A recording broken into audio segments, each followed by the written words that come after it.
is not like TV, only better. Television! Teacher, mother! Secret lover. What, that's it? That's your movie? Well, I said that I had an idea for a movie.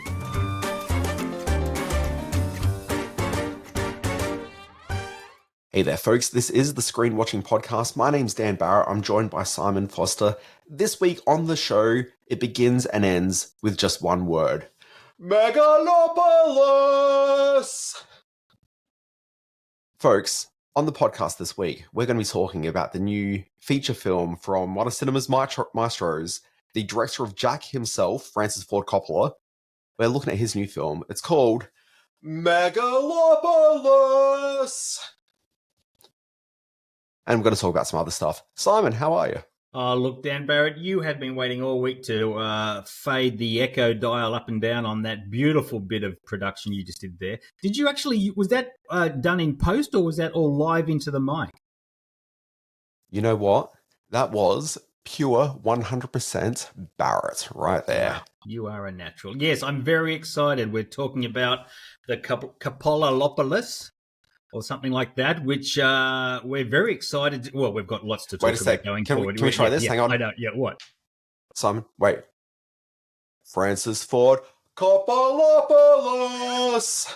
I love it. This is coming together well. And we've got some very big, exciting news going forward for the screen watching fans. I know you're both out there. Thank you for listening all these years. And some new news. This is a very exciting episode, Dan. This is a pivot point. This is a turning point for what we do as podcasters and what will be going out into the podcast landscape from us in the weeks ahead. So there's lots to talk about. You're really making this sound like it's the last episode of the show. Well, I'm and not you know what? meaning If we're going to go out on any film... Yeah. No, Simon, if we're going to end on any film, I think that it's important that it is Megalopolis. I love it. I love it.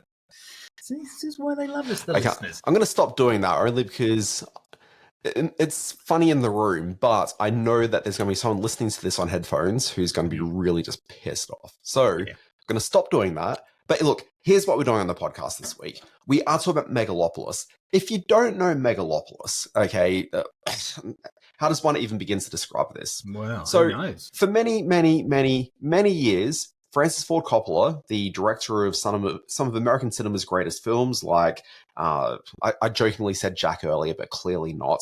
We're talking about The Godfather, The Godfather Part 2, obviously not the third one. We're talking about The Conversation, Acropolis Now. Yep. Apocalypse great, Now. Great movies. Acropolis Now. There's no Nemo in this one.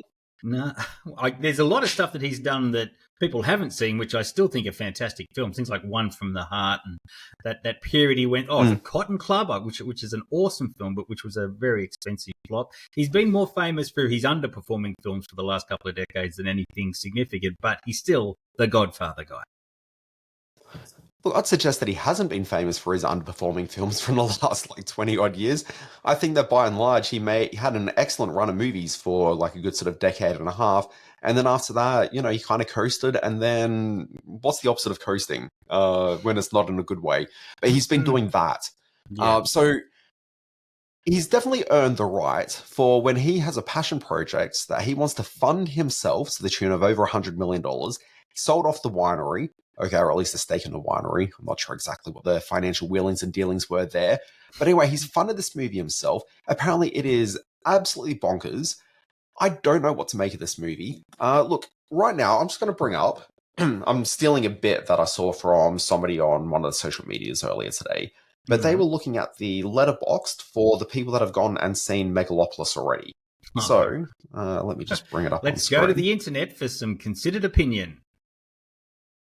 No, well, this is the thing. This speaks absolutely to the experience of Megalopolis, and I'm going to try to bring it up on the screen for people who can watch our video feed on YouTube or Spotify. See there, what we're looking at here on Letterboxd, if you don't know Letterboxd, usually there's consensus. But you can see here that the rating is currently sitting at a 2.8, but usually 2.8 would be really heavily censored right there. And then, you'd see just, flatlining there. But across the board, this is a movie where people are either loving or hating this movie, and there is no consensus whatsoever where people are falling. It's getting that 2.8 purely just out of, the math has to settle somewhere. But it's pretty evenly stacked. I don't know what the Rotten Tomatoes is on this thing, but look, this is a film that people are definitely having a reaction to, and I cannot wait to see this later on this evening. But mid-podcast, we're going to cut out from here. We're going to go and talk to two young guys who've just gone and seen the movie. Their names are Dan and Simon. And we're going to cut that bit of audio in, and we're going to come back to two people who are in their, what I call the PM stage of their life, pre-Megalopolis. Yeah, and we'll be talking about a lot of other interesting things, but that crossover to the IMAX theatre here in Sydney, where we'll be seeing the film, and the two young film goers who we'll be talking to, I'm keen to see their opinion, because as you say, this thing is just going cray-cray all around the world, and there's going to be lots to talk about on the streets. Are you expecting to love or hate this movie? Where do you think that you're going to fall on it?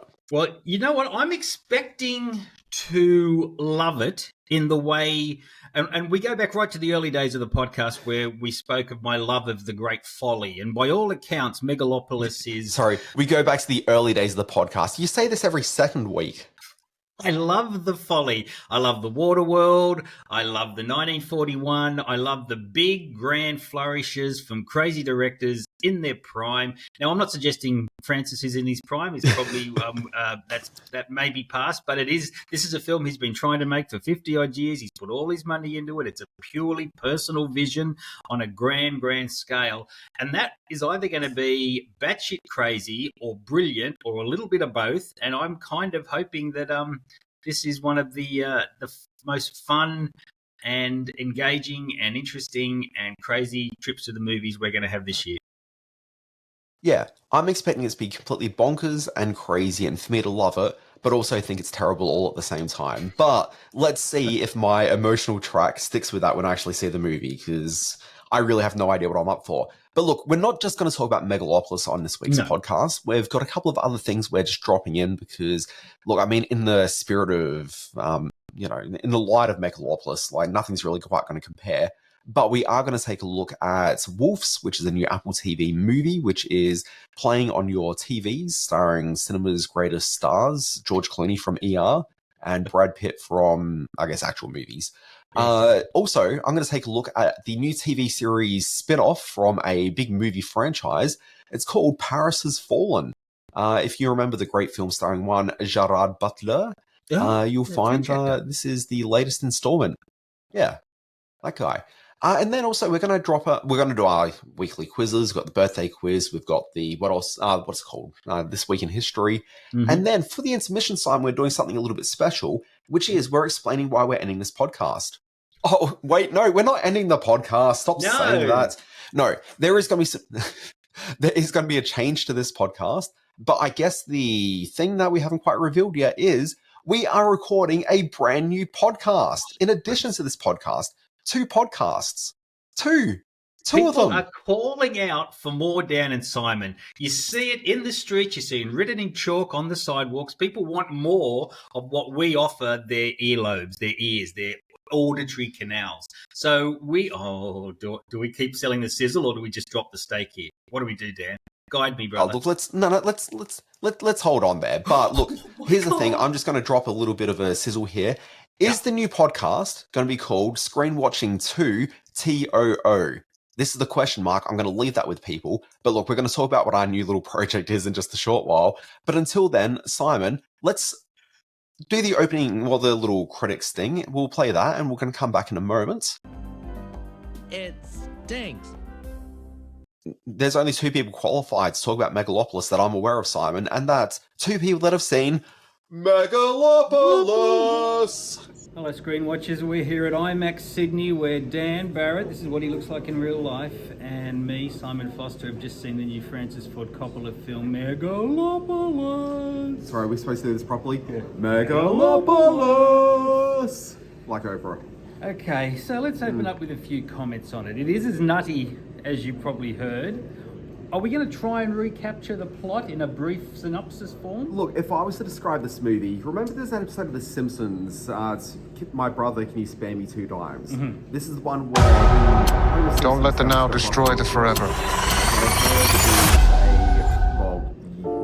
manager, the director of One a filmmaker has always been ahead of his time. To go and make his dream car, and he comes up with the Homer. Yeah. We just watched the Homer.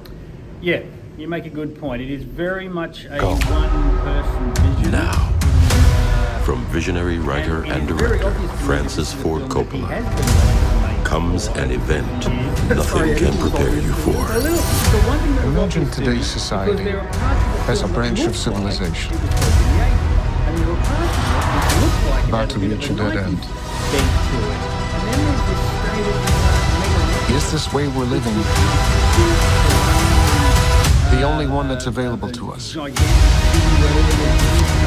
My plan is a city that people can dream about. Megalopolis. What about those standing in your way? Who like it the way it is? People don't need dreams. People need help now. Don't let the now destroy the forever. We're in need of a great debate about the future. Enjoy the show. 1, 2, 3. I was awake at that Yippee, time. yippee. But also, I kind of found like, I feel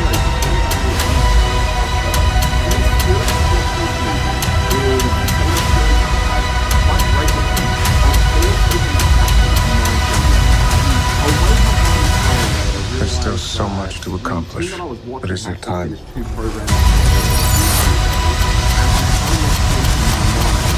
To bring two narratives together, and I think I'm watching the same thing I've been watching for the last 5 or 6 hours, and then I realize I'm not, so I stop, I go back, and I try watching but fall asleep 3 minutes later, and then rinse and repeat. It sounds Megalopolis. Yeah, Yeah, this is that's the very movie. Megalopolis. Yeah. You're never quite sure who the protagonist is. It might be Natalie Emmanuel, who is Giancarlo Esposito's daughter. She's fallen in love with Adam Driver's visionary man who can stop time and wants to create the ultimate utopian city, but there's Shia LaBeouf in a toga and Chloe Fineman from Saturday Night Live for a little while, and John Voight going kind of crazy. And then there's Aubrey Plaza. Now, you and I are Aubrey Plaza fans, Yeah, sure. but she's done stuff in this movie which is just out of this world, is wacky in the extreme. John Voight does stuff in this movie Oh. which is wacky in the extreme. He's got one scene particularly. Let's not try and break it down scene by scene, because we'll both go mad all over again if that happens. So we've seen Megalopolis. I'm literally falling asleep on my feet. I did stay awake through the whole film, although my eyes were trying to go to sleep and trying to shut, but I was forcing them open. My take on this is that, I love my follies, and we mentioned it in the intro to this segment, but this is a grand folly that perhaps only the director can fully understand what's going on, which is kind of the definition of big, bold folly. Look, I'll say this. At no point was I ever bored during the movie, because no scene ever lasts more than about 30 seconds, so you're moving on to the next thing straight away. So there's no opportunity to get bored, but it is a unified vision. I don't think that anyone can necessarily accuse this movie of not having a internal sense of logic, even if it's not necessarily evident to anybody watching it. But the film knows what it's doing. The film is big. Okay, I see so many movies these days which purport to be sort of large blockbuster things with a couple of $100 million, and it's all like 5 or 6 scenes just cut up. Like, this is big set pieces. It is expansive cast, an expansive location. Like, there are big ideas on screen. It is exciting cinema, but just fucking odd. Will I ever watch it again? Maybe. I don't know if I'd want to watch it without the IMAX experience.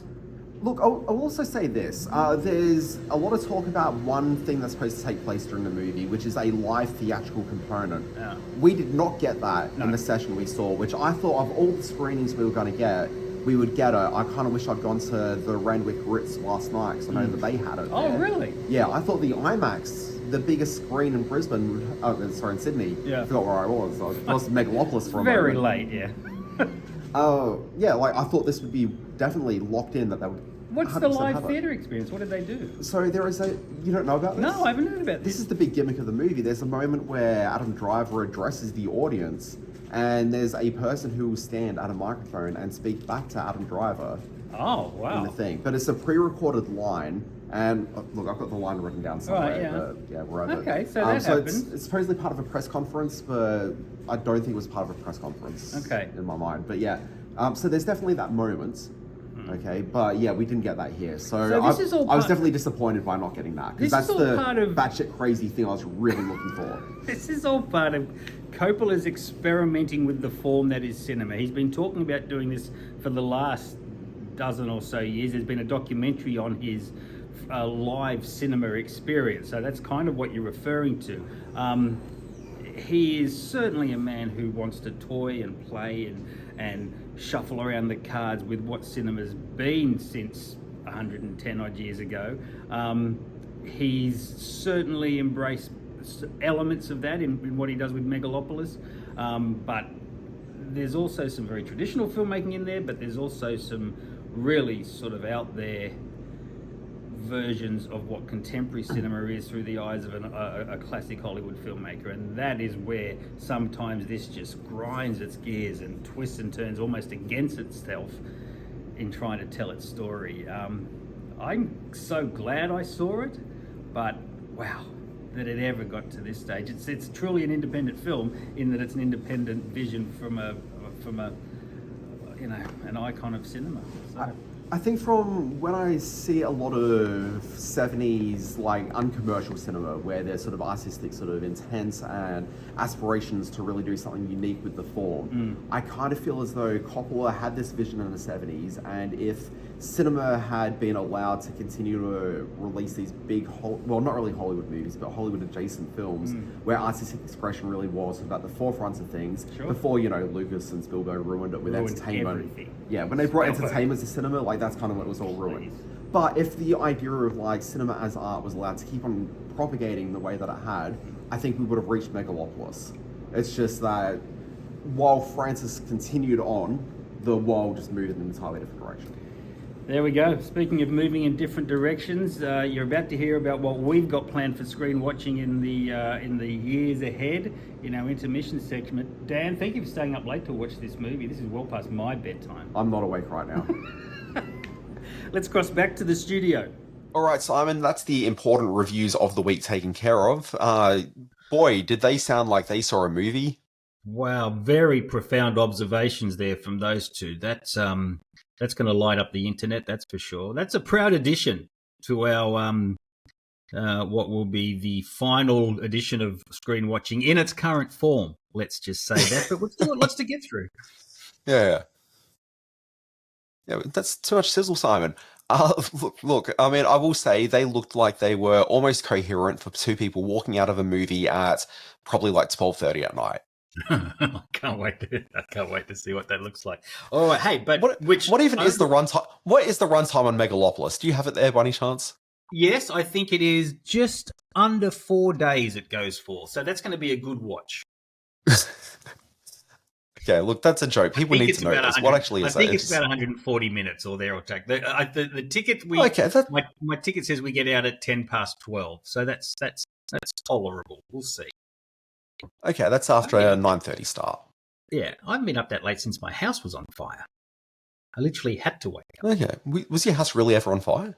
Yeah. When I was a kid, our house caught on fire. With the dishwasher blew up in the middle of the night and burnt down half of our house. So, and I thought I was quite brave to run back in and get our budgerigar.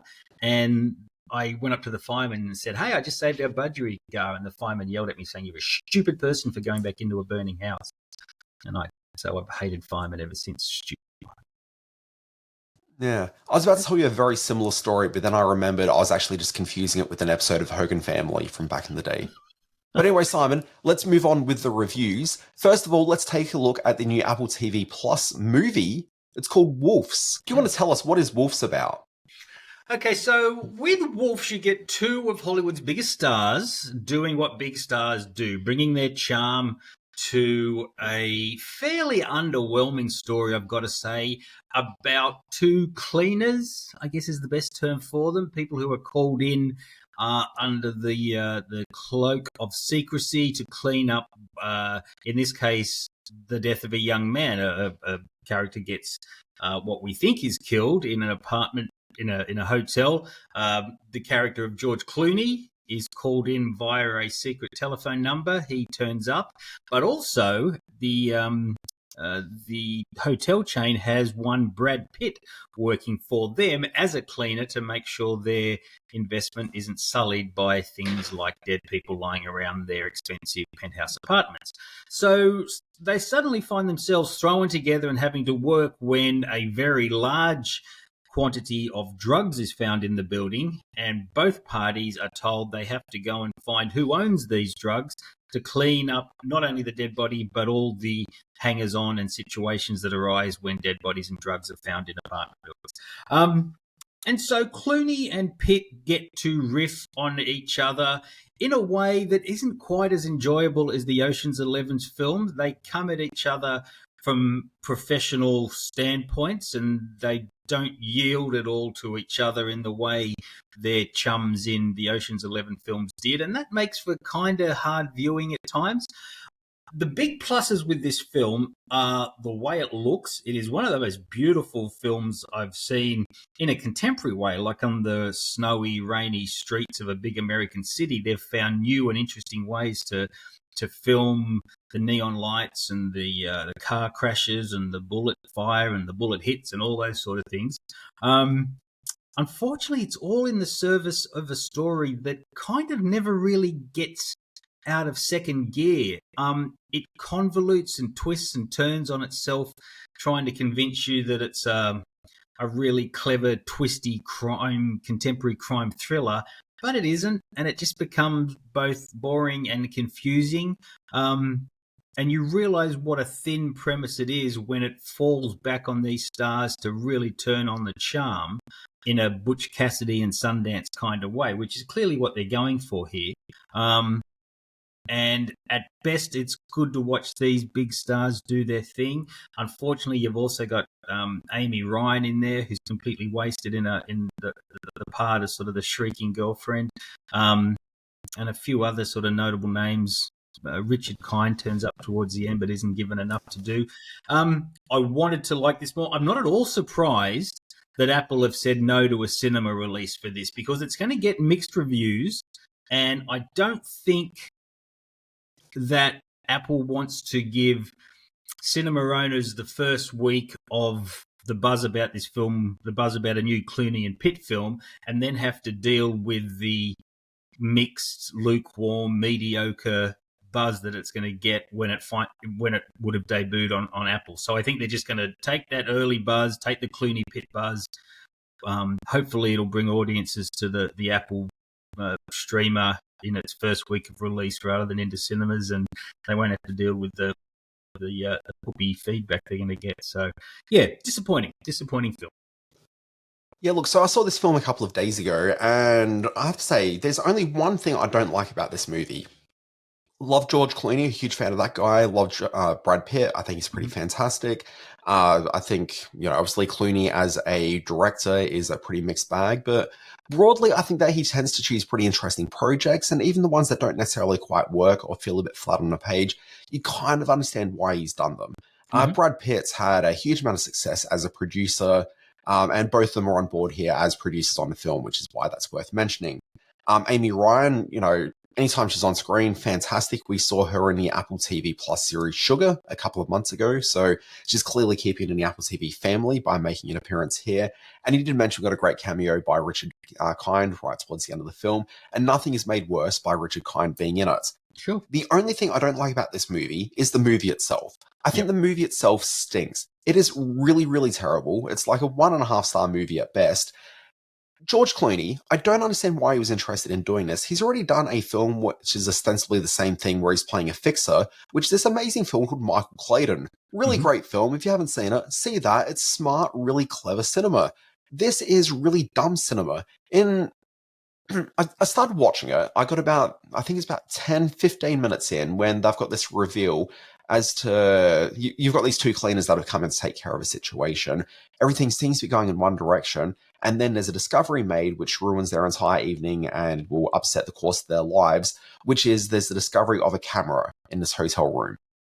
And that's when the film really lost me. I thought up until that point, there's a chance that this film could start from being just like a bit of a slight bit of silliness to something that's kind of a little bit clever and a bit smarter than it first really tips its hand at being. But instead it goes in the opposite direction with just like little narrative plot points like that taking place.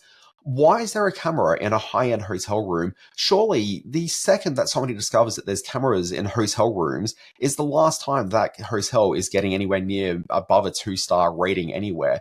Word gets out, that hotel's done for. Yeah. I don't know about you, Simon, but I know a little bit about hotels, and I can tell you one thing about hotels. Lots of stuff you don't want being captured on camera happens in hotel rooms. There's lots of nudity. There's lots of carnal type business taking place. Again, let's go back to the nudity. There's drugs being taken. Like there's all sorts of stuff people don't want to be seen done. And that's one of the many reasons you don't see cameras in hotel rooms, let alone high-end classy ones, especially the sort of high-end classy hotel room where people can afford to do large amounts of blow and also hire very high-end prostitutes. Like it's just not going to happen in that hotel room that they're in. It is bonkers that is the plot point that this entire film pivots on. And then after that, there's just a bunch of dumb reveals along the way. There's a medical professional who gets brought in that may have a personal relationship with both our protagonists. And totally that bit plays with absolute zero chemistry or heat between either actor and the actress. And then also the execution of that is just really just weak and just, it was flaccid on screen. The guy, and you already tipped their hand on this one, so I'm going to keep on going with your spoiler. The supposed dead body that's not, like that plays out in the dumbest way possible. Like it's not fun. It was just really flat and just unengaging. And it's a bit of a shame because we've got a director on the film who is like proven with the Spider-Man films from the last couple of years that he's made. This is John Watts. Like, you know, he knows how to drive action and bring charm out of characters and like really make even the hokiest scenes actually play on screen really, really well. So I don't know what's taken place here, but just the idea that, you know, they were even sort of half entertaining the idea of there being a sequel to this, even though that's never going to happen. It was really just them saving face. Yeah. Like, it's just dumb. And I just felt bad for everyone involved because it's if it had just been released in cinemas, it would have been a bit of a dud and people had said, oh, look, it's another crappy film being put out by Apple. Instead, they brought a lot of attention to this now, and it's just not for anyone's best interest. It was interesting watching it because I recognize it as it being a really slick production. It looks good at times. The foot chase with the young man when he gets out of the boot, Austin Abrams, it's slickly cut together and put together, but it's so without any kind of involvement. You're sort of sitting there, and even when I say things like that, like, oh, I'm admiring the way they edited that scene,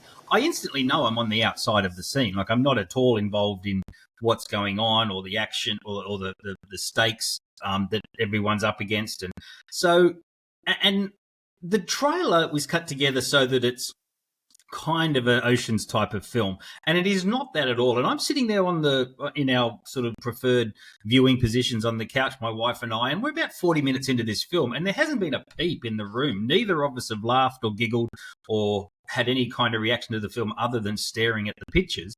And I looked at my wife and said, this isn't very good. And she'd already started to wander off and do other things. So, this is considering the talent involved and considering what they must have developed along the way and hoped to achieve, it falls well short of anything notable. When you talk about your preferred viewing positions, is this the sort of positions whereby you're happy for there to be a camera in the room? Well, see, that backs up your point. No, I wouldn't want anybody watching Simon. Now, moving on, Simon, I want to talk to you about, look, we talked about Megalopolis as one of cinema's sort of great auteurs coming to the screen with something big and wild. I think it's probably only fair that we gave the same gravity to this TV series spin-off from the Has Fallen franchise of movies. This one's called Paris Has Fallen. It is a 6-part TV series, I want to say, based on the Has Fallen films. You'd remember these as, what is it called? White House Has Fallen? Is that the first one? It has to have been. Yeah, Olympus Has Fallen. There was Olympus Has Fallen. Called Olympus. I remember there was a clash with a Jamie Foxx Channing Tatum action film, wasn't there? That was White House Down. White House Down. That's what I'm getting confused with. You know what I've just realised? What's that, dude? For my entire life, I've been thinking that I'd seen Olympus Has Fallen. I've never seen that movie. I've only ever seen White House Down. Okay, yes. Easy mistake to make. A lot of film goers made that mistake thinking they were buying ticket to Olympus and they were getting White House. So don't feel bad about it. Don't get all rocked up. I didn't feel that bad. I was okay. Yeah. In fact, the more I think about it, the only Gerard Butler movie that I've seen, one Gerard Butler, the only film of his I think I've ever seen was Greenland. No, which is a great film. That's true. I love Greenland. That's one. Look, great's probably a bit of a stretch of the phrase, That's a word but that's it's bandied pretty around entertaining. Yeah, very entertaining. A bit smarter, a bit more emotional than I thought it was going to be. Starred Marina Baccarin, who's I'm a fan of. You've never saw his version of Phantom of the Opera? No, no, I haven't. I forgot that you don't do that whole musical thing. It was good. And in terms of, you've seen, he did that Jennifer Aniston thing where he was the bodyguard and they argued in that kind of rom-com-y way through the whole thing. Oh, look, I mean, it sounds like a delightful way to spend a Sunday afternoon, but no, didn't see it. Hell of a film. Ignored by the Academy. It's been said. Yeah. Anyway, so why? What's his? So is he in? He fallen on Paris? So Gerard Butler had starred in what was the first one called? What did you say? It was Olympus Has Fallen. Yes. The next one was London Has Fallen. Yep. And then there was a third one, which I've forgotten the name of. Burwood. Burwood Has Fallen. Burwood Has Fallen, the inner city suburb of Burwood. And I think Gosford Has Fallen is in development. Yeah, no, that's what I understand. But yeah, so he starred in 3 of these movies. There's the TV series spin-off, and there was talk of a 4th film, but that was a few years ago, and I don't know if that's still happening. But this is the TV series, and this is in a truce. Last week on the show, we talked about The Penguin, and I mentioned there was a Dune TV series spin-off coming, and there's all those Marvel and Star Wars TV shows where the various actors from the movies all appear in these programs and expand the universe, yada, yada, yada. This is absolutely a universe expansion film, but at no point are any of the actors from the Has Fallen films are they appearing in Paris Has Fallen. There's no Gerard? This is more in this... What's that? No Gerard? No Gerard. He does get an executive producer credit, though. Which is just the same. No, so look, none of the cast are there. If anything, it feels a lot more like you'll occasionally find the European-produced spin-off of movies like this, where obviously you get sort of very sort of European funders who are willing to put up a bit of money to it. And as long as you have some pretty girls, some car chases, that's usually enough to keep them happy. I'm thinking about The Transporter, the series. I'm looking at you. But this feels very much in the same vein as that. It's not quite as trashy as the Transporter series, but boy, does it feel very similar. This is set in Paris, as the name of it may suggest. And the plot of it is basically...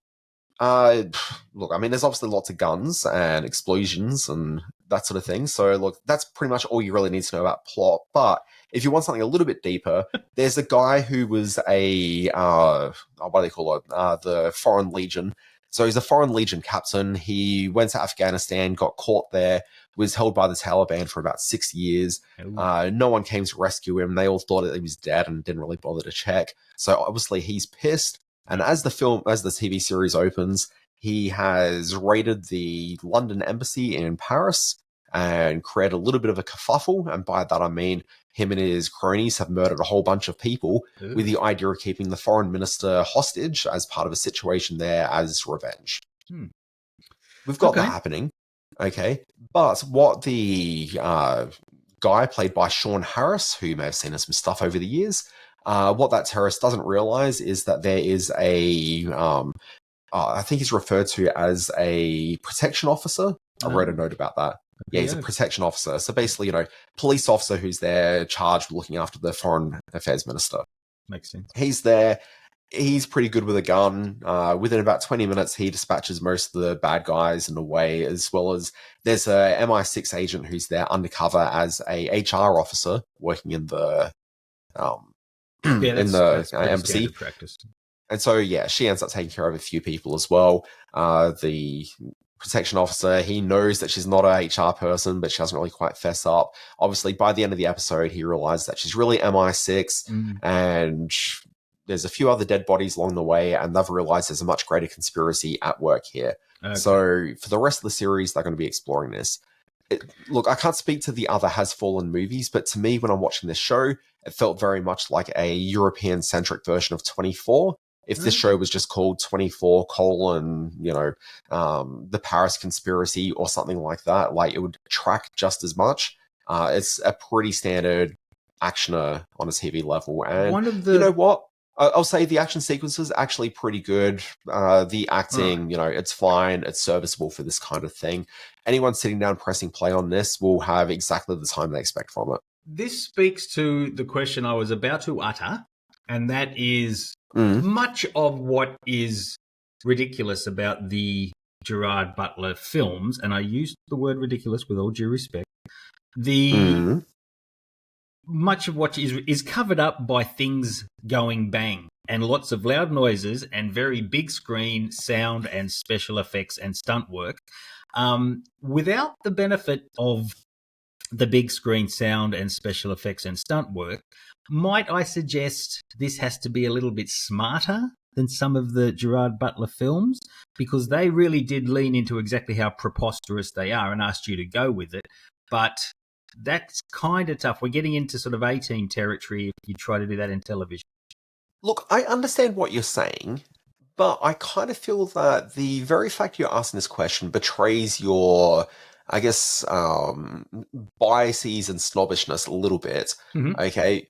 In that you kind of think about these movies as being that big screen experience. But don't forget, there's an entire audience of people, and I feel that you've been one of this audience sort of many times throughout your life, who watched a whole bunch of fairly sort of cheap, generic actioners on home video and enjoyed the hell out of them. Oh. There is absolutely a home audience who are there to watch a less than stellar, less than as big and thrilling as the, biggest of budget action films on this sort of smaller scale. Valid and point. Guilty as charged. Yeah, I'm Yeah. not going to deny that. But I'm only speaking with regard to the actual Has Fallen films, but you make a very valid point. Yeah. Oh, look, I totally appreciate what you're saying. Like, I'm not being too dismissive. I was just making a point where I do think that there's absolutely an audience for this kind of a level of actioner.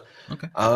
But yeah, look, I mean, if you're coming off the back of the Has Fallen movies, but also I kind of feel that you talk about the idea that those films dressed up a lot of the, shittiness of those movies with a lot of spectacle from, action and noise.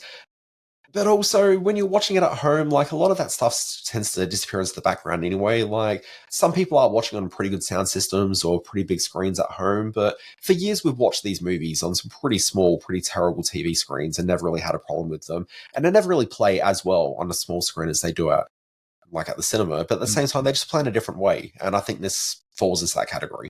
It's fine. Stellar observations there from Dan Barrett. Yeah, no, totally agree. Which brings us to the end of... Hey, where do you even watch this? Why have I never heard of this? Oh, it's on SBS On Demand. Oh. Yeah. You should ask your wife about it. Yes, my wife's channel. I should ask her about it. It's probably quite good. And there's no notable stars. There's no... Sorry, we should explain that joke for people who aren't, checking out our personal bios. Simon's wife works on SBS On Demand.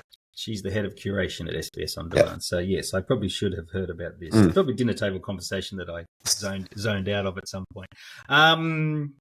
Okay, good. SBS On Demand for Paris Has Fallen, Apple TV from, as we speak, for Wolves. So, where does this leave us in the podcast, Daniel?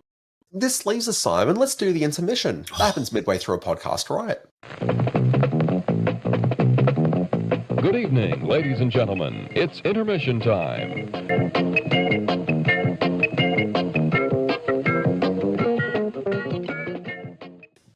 So look, we're going to do something slightly different on this week's intermission in that we're going to turn the camera, the microphones on ourselves, and we're going to talk about the future of this here podcast because things are getting bigger and smaller. Let's put this into perspective.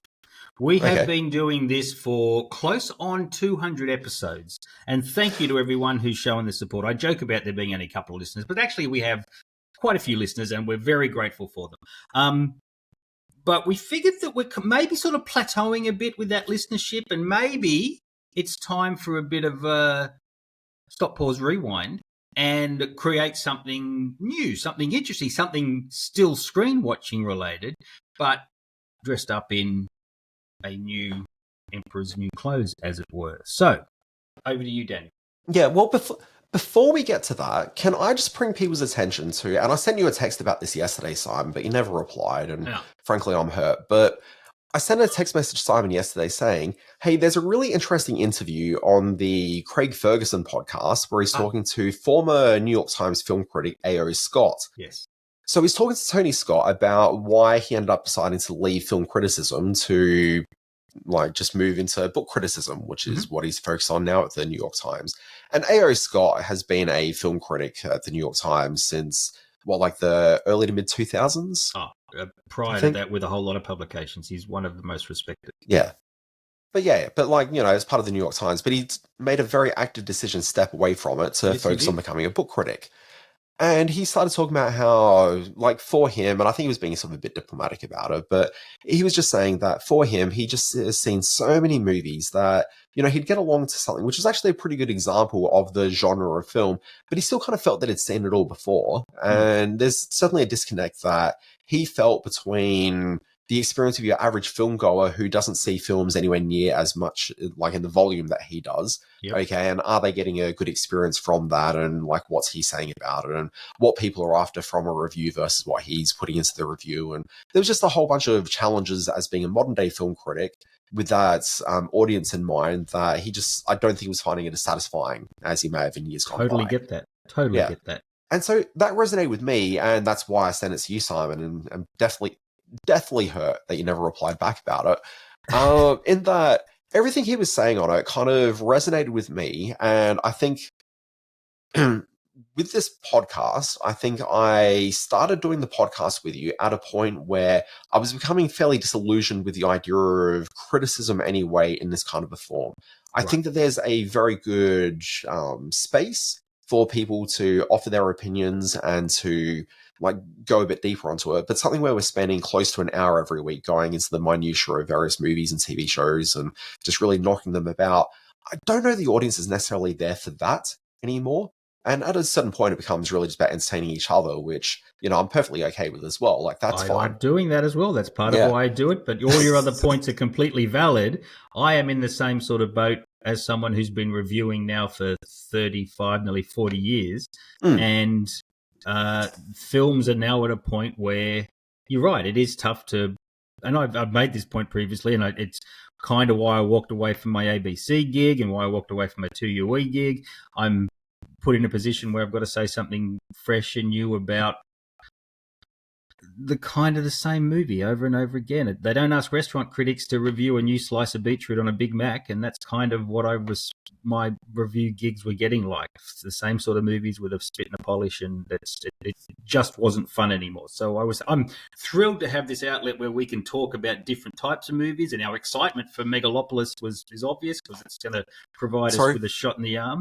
Sorry, which movie were we talking about? Are we talking about Megalopolis? So going forward, I think what we have planned is exactly the right step for you and I and this format as we go.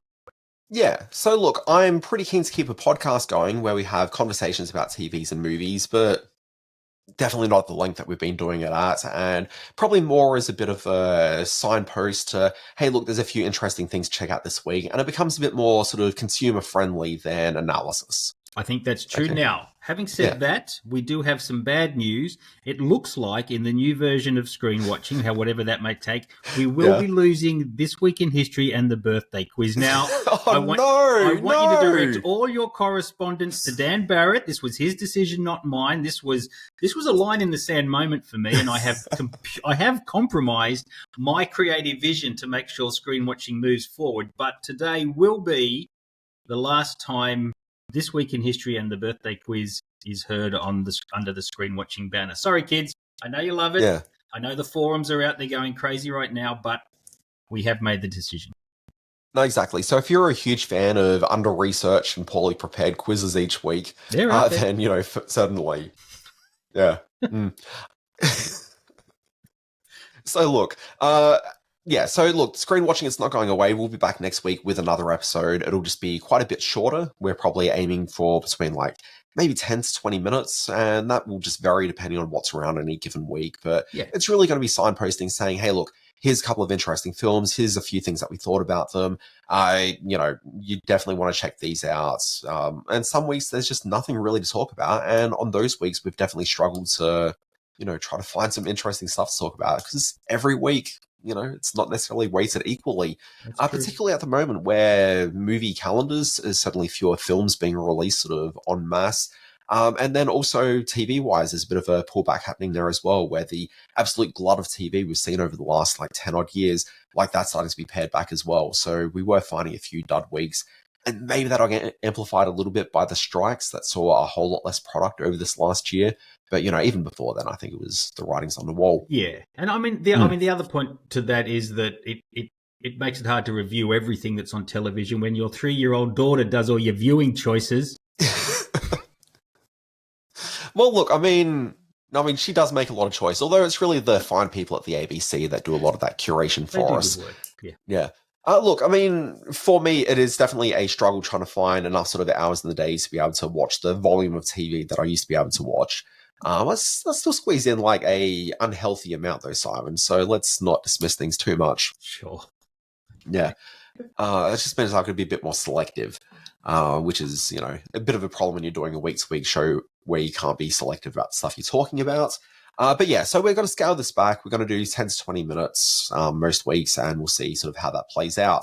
Tighter, sharper, funnier, but still what you like to hear from us, just in maybe slightly more bite-sized ways. And I'm all for that. I think it's a big plus. But go on. I trod all over your intro there, but I'm very keen to talk about the next step. But look, Simon and I, we are more than willing to let our opinions and thoughts be let out into the world, and we can't be confined to just a 10 to 20-minute podcast each week. So the only option for us was to do a second podcast. Wow. This is very exciting. This was your baby. I should point out that Dan Barrett came to me and said, "Hey, I've got an idea for a new podcast, and despite my thoughts on you as a person, Simon, I'd still like to do it with you." And so, do go ahead. Introduce what you have come up with that I'm very excited about. Yeah, Simon's first question was, and would you be involved in this new podcast as well? And I felt a bit uncomfortable about it, but I just kind of let the question hang in the air and then wept, and then we got back to the conversation. But look, the new podcast, and this may change a little bit in the next couple of days, but at the moment, the working title is 1987, Best Movie Year Ever, ? We're going to be taking a look at the movies of 1987. This is awesome. Each week, there's going to be a movie that we're going to take a look at. And look, I've got the spreadsheet here of films, and we haven't quite locked in the entire sort of run through just yet, but certainly the first like 10 or so are kind of locked in. Yes. But I'm just going to start rattling off like just a bunch of random names from throughout. Yes. Okay. And just to give an indication as to just the scope of how many just amazing... Look, amazing is probably not the right word, but certainly memorable and significant films in our movie-going lives. There's a gap of about 40 years between you and I, and that is represented in the year 1987, where you were getting your sort of first serious jolt of movie loving and movie absorbing, and I was right in the middle of just soaking up everything that my passion for cinema is fueled by, and I think that is going to come across in this podcast, which will be taking 100 or thereabouts films from that year, and it's an extraordinary year of cinema, and it's a kind of nutty year of cinema as well. There's some mad films in there, and we're going to be breaking them down and remembering them and reminiscing on them and seeing what their cultural significance, if any, is to this day, and just bringing a very personal point of view to this incredible year of cinema. Yeah, so look, we're going to be doing these films in chronological order from their US release dates onwards, so their broad sort of theatrical release dates. Okay, so the very first week, we're going to take a look at the movie The Kindred, which, look, well-known film. I've never seen it. I've seen it maybe twice. But this is Yeah. see, and the other interesting thing about this new podcast format is that we'll be doing some research, which ish. we haven't done today. I know, that's what I'm slightly concerned about, is that we come across a film like The Kindred and then we play the opening sting and then we go, yeah, that thing. But I promise you, we're going to have information and news and points of view to get across, even on something like The Kindred, which I have seen. Look, I mean, points of view is probably the more optimal thing. It's really going to be film, I think, is an opening to discussion about culture and the world, as well as the actual film itself. So, Nice. look, I'm prepared for a lot of these conversations to go in all sorts of unexpected directions. Good. And yeah, sometimes, it might be minute trivia about the movies, but I think broadly I want to keep away from just trivia because people can look up Wikipedia themselves. Really, I'm kind of more interested in like our sort of emotional reaction to something and Wonderful. remembrances and what things mean to us and, all sorts of stuff. It's going to be, it's reasonably decent sort of conversation between humans and not just regurgitations of trivia from the internet. And we should point out that the punctuation in the title is very deliberate. 1987 best movie year ever. So we're going to be sort of trying to determine whether that's true, and why we put this year forward as what may be our first of a series of years if it goes well, if we don't kill each other in between now and then. So, so look, I'm going to rattle off a whole bunch of these titles, and not all of them, just, the ones that jump out at me as I quickly run through the spreadsheet. Yep. And look, I think it becomes pretty clear why we're looking at 1987, because there's a bunch of just stonking good titles through here. So look, we're starting with The Kindred, which, look, I'll be honest, not one of the most exciting titles on the list, but I'm kind of curious about checking it out. I've heard about the film. I'm certainly aware it exists. I just have never seen it. And that's certainly the case for quite a few of the films on here. But also, let me just run through some names. And these vary from, just exceptional to, look, here's the next one I'm going to mention, Mannequin. Like, come on. Yes. Maybe not necessarily one of cinema's finest, but, will probably be a good chat. Oh, it'll be a great chat. Radio Days, A Nightmare on Elm Street 3, The Dream Warriors, Some Kind of Wonderful, Lethal Weapon, Evil Dead 2, Burglar, With Nail and I, Police Academy 4, Citizens on Patrol. So there will be some great cinema in here. Oh, clearly. The Secret of My Success, Project X, River's Edge, Ishtar, Beverly Hills Cop 2, Ernest Goes to Camp, Harry and the Hendersons, The Untouchables, Predator, Witches of Eastwick, Roxanne, Dragnet, Spaceballs, Adventures in Babysitting, or as we know it here in Australia, A Night Out on the Town, Inner Space, Full Metal Jacket, RoboCop, La Bamba, Summer School, Simon. We're talking about Summer School, baby. The Summer School episode will be the pinnacle of 1987 best year ever. I'm looking pinnacle of forward my to that life. so much. Yeah, Yeah, that is a huge list of titles, and there'll be Aussie ones in there. We can't ignore the fact Simon, that 87. I'm still going here. Wait a sec. Stakeout, Masters of the Universe, The Monster Squad, Dirty Dancing, Amazon Women on the Moon, Fatal Attraction, Hellraiser, Near Dark, The Princess Bride, House of Games, Don't Baby give them all Boom. away. Let there be a surprise. No, this isn't even like half of them, Simon. Flowers in the Attic, Teen Wolf 2, Planes, Trains and Automobile, Wall Street, Moonstruck, Overboard, Broadcast News, Empire of the Sun, Good Morning Vietnam, Raising Arizona, The Year My Voice Broke, The White Horseman, Les Patterson Saves the World, Dogs in Space, and Leonard Part 6. Yes, well, I was going to say, it was also the year of Leonard Part 6, starring a certain comedian who we don't mention by name, so that'll be a fun podcast episode. Yeah, but I will say, this is still an ongoing conversation, and I'm not sure we're going to do Leonard Part 6. And in preparation for this, we have sort of touched on the fact that maybe we'll be having some guest speakers along with their recollections about the film. We're going to have some, we'll be running a clip. Well, in fact, I think we decided on the whole trailer, didn't we? Yeah. So look, it's exciting. Yeah, we're planning for this to be a pretty fun listen. So episodes will go anywhere between like half an hour to, close to an hour, just depending on what the film is and what we've got to say about it. But I think there are so many interesting, good, just, great chattable movies that I'm very much looking forward to going through this on a weekly basis. Me too, mate. Me too. I'm looking forward to doing it with you and with our listeners. We'll be creating some kind of artwork for it, some sort of logo. I know and we'll be keeping the screen watching logo for the other one as well. We're doing the whole, I guess we've got to do a whole YouTube channel thing too, don't we? God, I haven't thought about all that. That's not a trouble. It's easy. But I've got to create logos. Oh, I've got a busy week ahead, Simon. All right, so it's called 1987 Best Year Ever, as well as a new, improved, streamlined screen watching for your listening enjoyment, listeners. So stick with us. It's going to be a fun couple of years. Indeed. So next week, you're going to find 2 podcasts will arrive in your podcast feed. So there'll be Screen Watching and the first episode of 1987 Best Year Ever, ? Which I think is actually the name. I think we need to say ? At the end. Oh, we do? Yes, that would be good. Yeah. It'd be fun fitting that on a thumbnail. But yeah, look, we're going to be doing that everywhere. So for the first couple of weeks, we'll have both episodes in there, and then Best Year Ever will just become part of its own feed. And so you'll have to subscribe to that if you want to keep on getting that. But we'll offer that for the first couple of weeks as part of this feed also. But yeah, so obviously you'll hear it as soon as it drops. Very exciting, Dan Barrett. Well done, my friend. I'm really looking forward to this. But the downside is that we have to put a red line through This Week in History in the birthday quiz. Let's get on to the final This Week in History. Oh, thank the maker. No, not happy birthday. No, not that. Please, no, not happy birthday. All right, Simon, let's do the birthday quiz. Oh, okay. We're going to there now. All right, let's do that then. September 30, 1961. Eric Stoltz.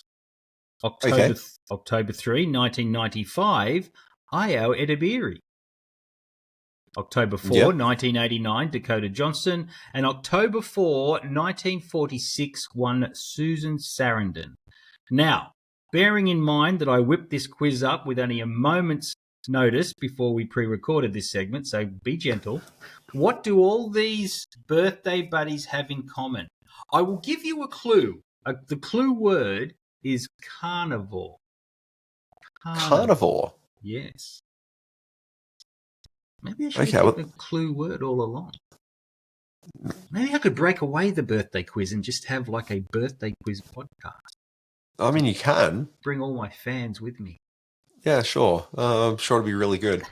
Look, my initial suggestion was going to be that each of these actors have appeared in films where they've been working in kitchens, like cooks and chefs. But the whole carnivore thing's kind of thrown me a bit. Well, which makes me think that's some sort of like cannibalism type thing. No, you're on the right path with Io Edebiri. Her big title to date, her big thing to date is The Bear. Yeah. So, wasn't Dakota Johnson in some sort of film where she was a chef? Or am I just confusing people, maybe? 50 types of ingredients she was in. I can't remember what it was. Yeah.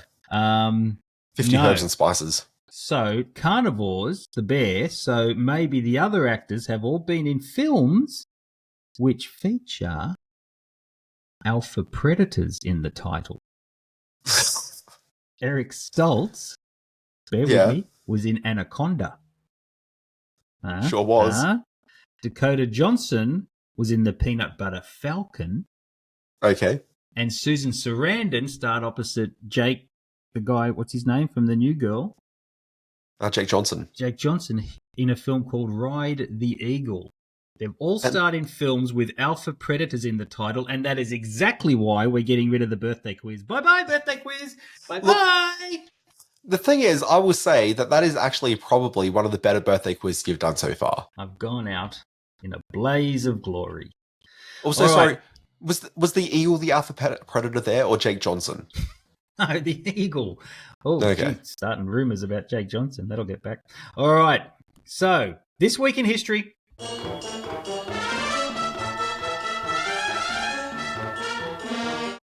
And I've wrapped this up with 3 of the most boring questions I could have thought of. September 29, 1980. Who did Mary Steenburgen, or Bergen, depending on which part of America you come from, or her native Luxembourg, who did Mary Steenburgen marry on this day? Look, so as far as I'm aware, she's only had 2 husbands, the current one being one Theodore Danson. Mm-hmm. Okay. I believe that she was married to her co-star from Time After Time, one Malcolm McDowell.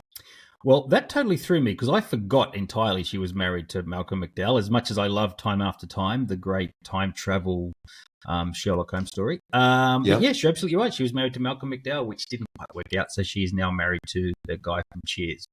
Wait. Because I listened to the Ted Danson podcast, which is actually a very good listen when Woody Harrelson's not on it. Yes. So they've got this podcast. Sorry, I'm going to break out for a sec. Sure. They've got this podcast where it's called Where Everybody Knows Your Name. So taking the line from the Cheers theme song. Yep. Okay. And I could not have been more excited to listen to this podcast as a huge Cheers head that I am. You are. Anyway, Woody Harrelson, and look, I don't dislike the guy, but I don't think he makes for a particularly good podcast host. And I'm sure that if I met him in real life, I'd probably have a effing great evening with him. I think that he'd probably just be a really great guy to hang with. But it's not someone I want to walk around with while I'm walking the dog.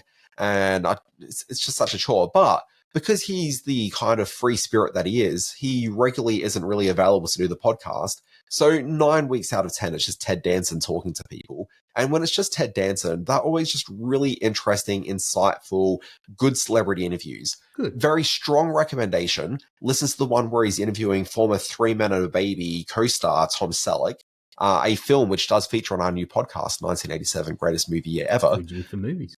Good little plug there. Yep. But yeah, like, I've never heard Tom Selleck on a podcast before, and the reason for that is he'd never done a podcast before. It was his first podcast interview. I've got to listen to this. That sounds interesting. And I've got to listen to it's very good.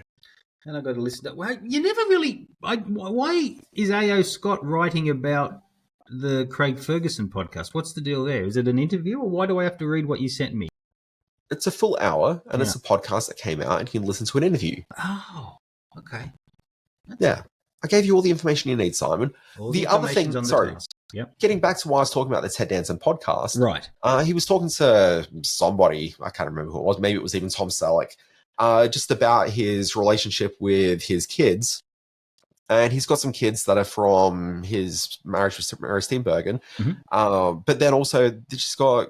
No, actually, I don't think they've got kids together. I think they've both got just kids with their former partners. But he's just talking about the relationship with, like, Mary's kids. And then that leads to the relationship with, like, their father being Malcolm McDowell. Right. And apparently they're all on very good terms. And, you know, I just like the idea of Ted Danson hanging out with Malcolm McDowell. That's awesome, isn't it? Sam Malone with Caligula. That's a good night out right there. And the other crossover as well being that Malcolm McDowell was in the sitcom Pearl, which is the sitcom that Carla, Rhea Perlman went off and made straight after Cheers. Right. Okay. See, if this sort of stuff was in the This Week in History quiz every week, it'd be a hit. But we tend to get bogged down in these stupid Would it questions. ever? Anyway, that's question 1. And we're as well hour 4 of this quiz now? Yeah, about that. October 1, 2018. Which blockbuster global hit premieres on Australian television? October 1, 2018. This is a trick question. Is this like a game show format, or is this like the Australian version? Like, it's not Survivor Australia. Look who's fishing for clues all of a sudden. But are we talking about like the original like show has debuted on Australian TV, or is this a? All right, I'll give you a little bit of leeway here.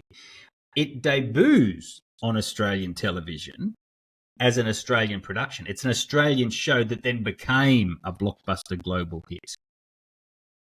See what I did there? And the question implies that it was a global hit first, but in fact, it was an Australian production first that became a blockbuster global hit.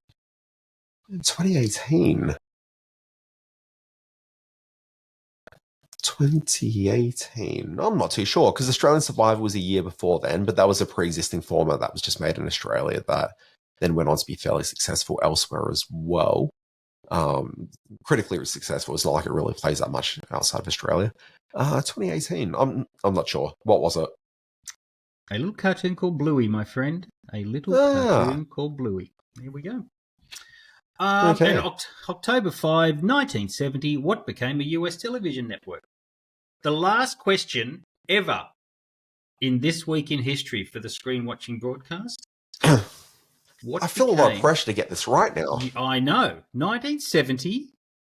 So it's a little bit of ancient history as far as broadcasting concerned. It's a while back, but it became a US television network.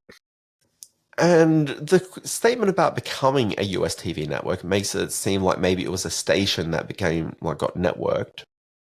Yeah, I didn't do that much research. Probably. And this is the problem. I always put a lot more thought into the questions than into the answer than I it's do. really necessary. Yeah. Okay, so 1970, like, that seems too late for ABC, CBS, and NBC. So it's not going to be any of them. Oh, okay, I just got it because you're doing a little whistling of PBS. It's the PBS became a television network off the back of the success of Sesame Street and a couple of other things. Yes, PBS, Public Broadcasting Services, I think it was stood for. That's totally off the top of my head. I may be lying. Became a television network that year, and that brings to the end. I think the S is system. Oh, was it? Okay. Maybe. I'm not sure. I'm not 100%. I'm not sure either. See, that's the kind of research. That's the kind of incisive research you can expect from 1987. Best year ever. That's the end of the quiz. House of Games is done. We've finished it. Okay. Just wipe a little tear there. I guess that brings us to the end of this here proper edition podcast. We're going to be back next week. You know what? I was going to advise people to look at the runtime here, but I can't actually advise people about the runtime because we're either going to have had a lot to say about Megalopolis or not much. So they were good, those two, though. I'm glad we were able to get them. They're like our interns. Yeah, look, absolutely. So if people look at the length of this podcast and think, you know what, this is too long for a podcast, we don't disagree. That's what I say every week after we've got to this point of the podcast. So I think we're doing the right thing. The new look screen watching is going to be sleek, slim trims, and just sexier all around, which is hard to believe given what we offer up every week on this screen watching podcast. But next time around, oh, baby. Well, our mantra when we record every week is we finish and we say our mantra, which is it can only be better next week. It can only be better next week. Yeah. Screen Watching can be found at Screen Watching Podcast on the Facebook, at Screen Watching on Threads and on YouTube, or email us at screenwatchingpodcast@gmail.com. I'm doing some more writing over screen-space.net. Thank you to all my friends who came out and saw my film festival week. All my really good friends came along to see something at the film festival this week. There were a couple of exceptions, but I just can't think who they were right now. But thank you to everyone else. Dan, what do you do with your time? Well, I mean, what do I do with my time? Or what have I done with my last week where I've been horrendously unwell almost all week? And when did my illness start? It started about 2 hours before I realized I had to go to Simon's fucking film festival. That's what I call it too. No. I was actually really keen to come out on a Saturday night, but I was so horrendously unwell. I think on Saturday night I was asleep by about 6:30. Did you end up doing the zoo? Did you walk around the zoo all day? And yeah, that was a mistake for so many reasons. Yeah, it doesn't sound like a good way. I forgive you, man. You didn't have to come along. I was not in good shape by the end of that. I understand totally. I'll put on a film festival for you some other time. Anyway, if folks want to track me down, you can find me at alwaysbewatching.com. I run a daily newsletter there where people can find out about the latest in streaming TV news and information. This week, it's been a big week. There was discussion about the launch of Streamer Max into the Australian market. It's been confirmed, happening in the first half of 2025. So, we'll probably talk about that on a future screen watching podcast, if the podcast is still around by then. Well, because I'm just expecting 1987 is going to become so huge and we'll be just so rich and famous. That do you think we'll win one of those Poddy Awards? I've always wanted a Poddy Award. My wife got one for that Handmaid's Tale thing she did that you sort of kickstarted a few years back, and it sits here looking over my shoulder. That's it up there for those of you who are watching this on the feed. I always wondered what happens to that little statuette. Yeah, it gathers dust up there. I polish it a couple of times a year, but otherwise it's just she brings it out at dinner parties all the time. Well, you know what? Next time I see her, which may be in a few hours' time, tell her to bring it out. Let me take a look at it. No, you'll just grab it and run off with it. You were riding her coattails for years, she keeps telling me to. All right, so next week, you know what? This would be a better podcast if it was a little bit shorter and a bit more focused and pacier. So let's do that next week, along with Best Year 1987. or something like that. And I'm very excited, Dan Barrett. This is good going forward. No, it is. I'm very excited about this. Folks, we'll be back next week with more screen watching, and we will answer the question, 1987, best year ever, question mark? Folks, we'll see you then.